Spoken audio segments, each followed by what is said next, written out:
तारीख को प्रशांत किशोर दल नहीं बना रहे हैं। 2 तारीख को बिहार के 1 करोड़ लोग एक साथ आकर अपने बच्चों के बेहतर भविष्य के लिए बिहार में लालू, नीतीश और भाजपा के लिए पलायन को रोकने के लिए एक बेहतर भविष्य के लिए बिहार के लोग मिलकर ये दल बना रहे हैं। प्रशांत किशोर की भूमिका जो पहले थी वो आज भी है। फर्क बस इतना ही है कि पहले मैं दल और नेताओं को मदद करता था, उनको सलाह देता था, उनको बताता था कैसे चुनाव लड़ना है, कैसे संगठन बनाना है, कैसे कैंपेन करना है। काम मैं वही कर रहा हूँ।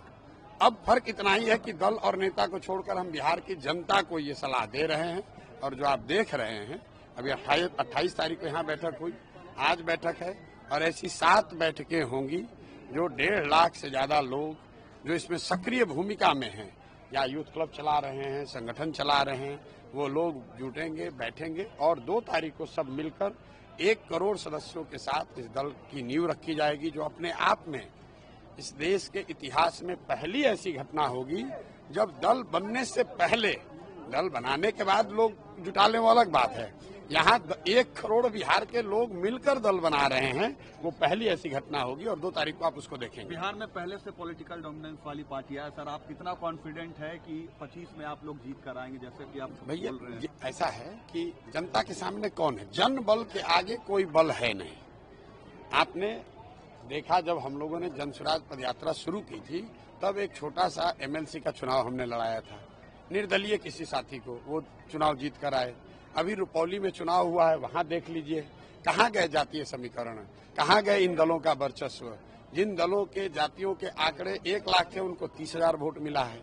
ये तो लोगों के मन में एक डर बैठा दिया गया है कि अगर आपके पास पैसा नहीं है, साधन नहीं है, जाति की संख्या नहीं है, तो आप चुनाव नहीं लड़ सकते हैं, बिहार में राजनीति नहीं कर सकते हैं। आप मुझे ये बताइए कि नीतीश कुमार जी के अपने जाति के कितने लोग बिहार में रहते हैं? लालू जी के अपने जाति के कितने लोग बिहार में रहते हैं? और उन जातियों के भी सारे लोग उनके साथ नहीं है, फिर भी वो लोग 30 साल से शासन कर रहे हैं। तो ये एकदम भ्रम मत पालिए। जनता को ये समझ है, बिहार में विकल्प न होने की वजह से लोग गलत नेताओं को भी मजबूरी में वोट देते रहे। वो वोट उनको नहीं है, जो यहाँ का मुस्लिम समाज है वो लालटेन को और लालू जी को पसंद करके वोट देता है, ऐसी बात नहीं है। वो सिर्फ और सिर्फ भाजपा के डर से उनको वोट देता है। जिस दिन वो डर खत्म हो गया, जिस दिन उसको दूसरा विकल्प मिल गया, तो आप देख रहे हैं कि जैसे पुराने लालटेन में से किरासन तेल निकलता है, वैसे लालटेन से किरासन तेल निकल रहा है। मुस्लिम समाज ये समझ गया है कि भाई हम तो किरासन तेल हैं, हम और हमारे बच्चों का भविष्य जल रहा है, बर्बाद हो रहा है और रोशनी किसी के घर पर हो रही है। तो ये रुकने वाला नहीं है। यही हाल भाजपा का है। भाजपा को और एनडीए को वोट कौन दे रहा है?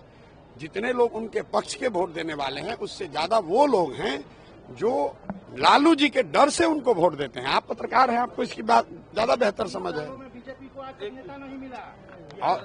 और मुझे ऐसा लगता है कि ये जो राजनीतिक बंधुआ मजदूरी, जो ये दोनों फॉर्मेशन एनडीए और राजद के लोग जो 30 वर्ष से बिहार की जनता के मजबूरी का फायदा उठाते रहे हैं, आप देखेंगे कि अब जनता एकदम उसको तोड़कर निकलेगी और 2025 में बिहार में जनता का राज बनेगा। इस बात को आप लिख लीजिए।